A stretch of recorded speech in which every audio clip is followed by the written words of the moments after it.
सभा में या समारोह में रास्ते में बुरे लोगों को अनदेखा कैसे किया जाए, किसी एक को अनदेखा करने की टेक्निक बताए। ऐसा एक कमेंट्स आया था, हालांकि कमेंट्स इंग्लिश में आया था जिसकी हिंदी करनी पड़ी, तो सभी से रिक्वेस्ट है कि कमेंट्स आप हिंदी में ही भेजें। तो नॉर्मल सा यहाँ पर बात है कि समारोह या रास्ते में बुरे लोगों को अनदेखा कैसे किया जाए, क्योंकि जब हम रास्ते में चलते हैं, लोगों से टकराते हैं या फिर किसी व्यक्ति को देखकर हमारे मन में वो भाव या वो फीलिंग्स आती है कि ये व्यक्ति क्या कर रहा है, ये व्यक्ति खराब। देखिए, सबसे पहले इसमें आप अनदेखा करने की कोशिश उसको कैसे करें। सबसे पहले तो हमारे मन में थॉट आता है कि अच्छा या बुरा, सही या गलत।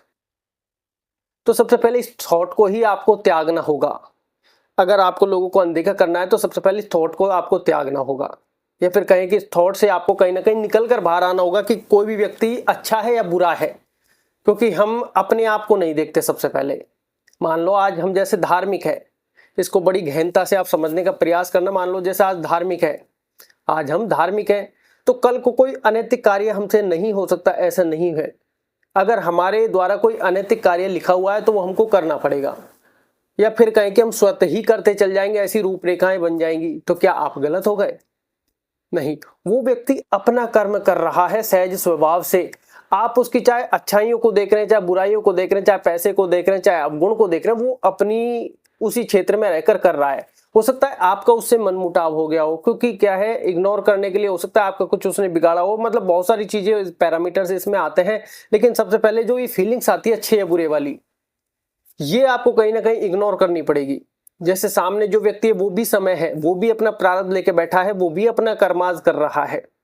अगर आपका उससे प्रारब्ध लेखा जोखा है और उसका प्रारब्ध और आपके प्रारब्ध में कहीं ना कहीं अटैचमेंट है, मतलब आपके प्रारब्ध में कुछ ऐसा है कि वो आके आपको 4 शब्द बोलेगा ही बोलेगा, तो वो आप शब्द सुनकर शांत हो सकते हैं कि भैया मेरा प्रारब्ध है, मेरा समय मेरे सामने खड़ा है, इसमें किसी इंसान का क्या ही दोष। आप उसको एक इंसान ना देखकर एक समय देख सकते हैं, एक प्रारब्ध देख सकते हैं कि भैया ये मेरा प्रारब्ध है, ये मेरा समय है।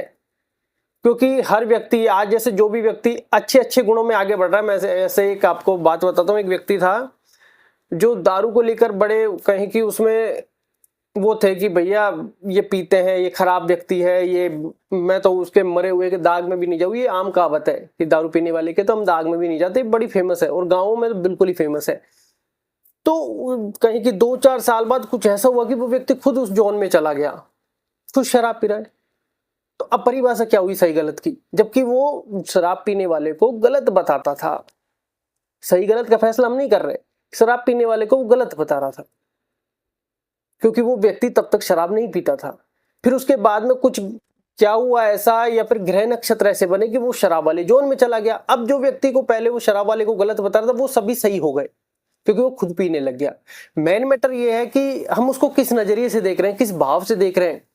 अगर हमारे मन में फीलिंग है कि वो बुरा है, तो वो हमें बुरा ही दिखेगा और बार बार हमारा मन उसकी ओर दिशा की ओर अक्सर करेगा, क्योंकि हमारा मन हमको वहीं लेकर जा रहा है। उसके बारे में 4 बातें ख्याल, मतलब 4 बातों को ख्याल हमारे माइंड में ऑटोमेटिकली आ रहा है।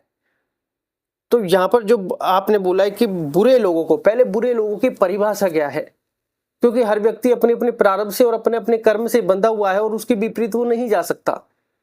तो कैसे कहेंगे कि कौन बुरा है कौन अच्छा है, क्या सत्य है क्या असत्य है, क्या धर्म है और क्या अधर्म है?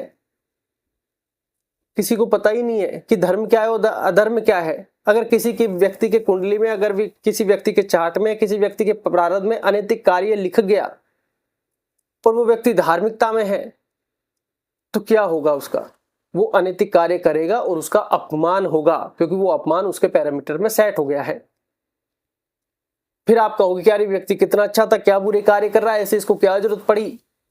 लेकिन वो उसके चार्ट में बना बैठा है, उस बेचारे का क्या ही दोष। आप जो दोष दे रहे हैं वो बॉडी को दे रहे हैं, क्योंकि आप उसी को देख रहे हैं। आप उसके भीतर की, भैया सबका समय है, सबका प्रारब्ध सेट है और बिना मतलब प्रारब्ध के बाहर कोई व्यक्ति जा नहीं सकता।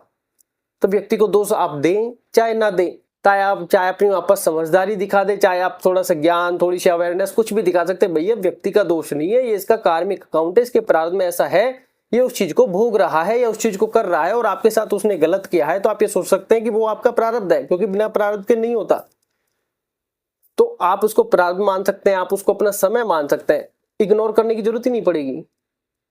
इग्नोर करने की आपको आवश्यकता ही नहीं पड़ेगी, आप बल्कि मुस्कुरा कर सामने से निकल जाओगे कि हाँ यार प्रारब्ध था हमारा, तो इसने कुछ 4 शब्द हमसे कह दिए, चाहे नहीं कहे या फिर कोई और उसने अनैतिक कार्य कर दिया हो, लेकिन अनैतिक कार्य वो व्यक्ति तभी करेगी जब प्रारब्ध में कहीं ना कहीं सेटलमेंट होगी।